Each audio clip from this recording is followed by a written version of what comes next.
Hi, I'm Dr. Jana Rundle. I'm a licensed psychologist and a mom, and today I want to talk directly to you, the new mom who's probably watching this at 2 a.m. while feeding your baby or scrolling because you can't sleep.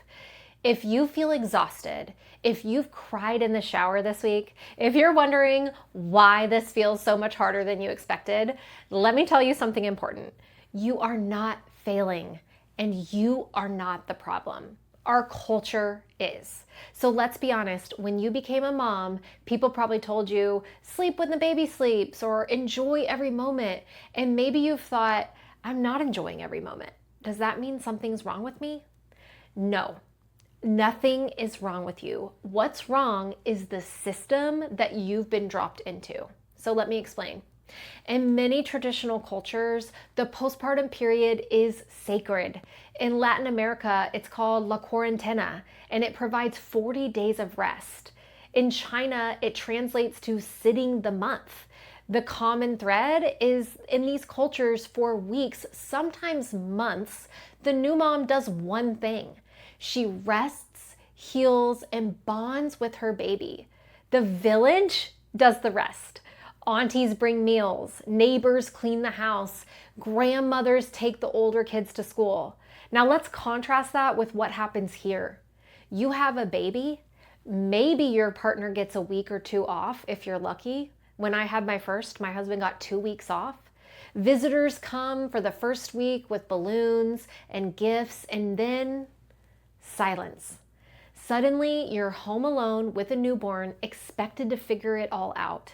Keep the house somewhat clean, cook meals, maybe smile at that 6-week checkup like you're back to normal, maybe even answer emails from work.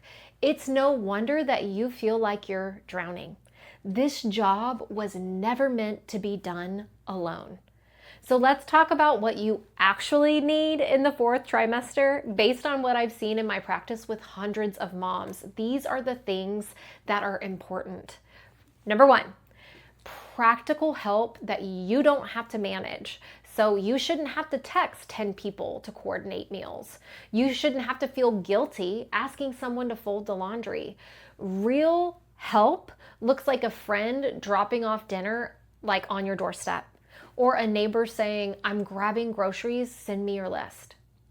Number 2, you need emotional support without judgment. You deserve people who will listen, who don't minimize your struggles. So if you say, this is so hard, the answer shouldn't be, oh, just wait till they're teenagers. The answer should be, you're right. This is hard. And it makes sense you feel that way. And listen, you're not expected to love every single moment of motherhood. I certainly don't. You're allowed to be both grateful for your baby and grieving your old life. You're allowed to feel love and frustration at the same time. That's not weakness, that's being human. And 3, you need mental health support that's taken seriously. Postpartum depression and anxiety affect 1 in 5 mothers. That's not rare, that's epidemic.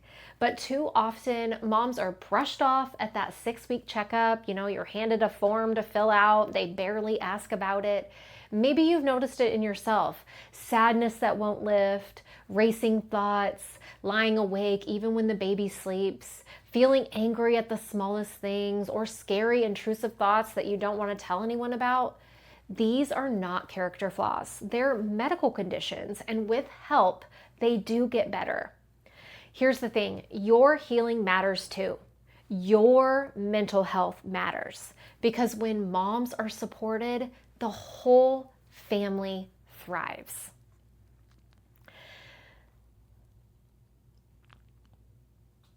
Because you deserve more than a good luck.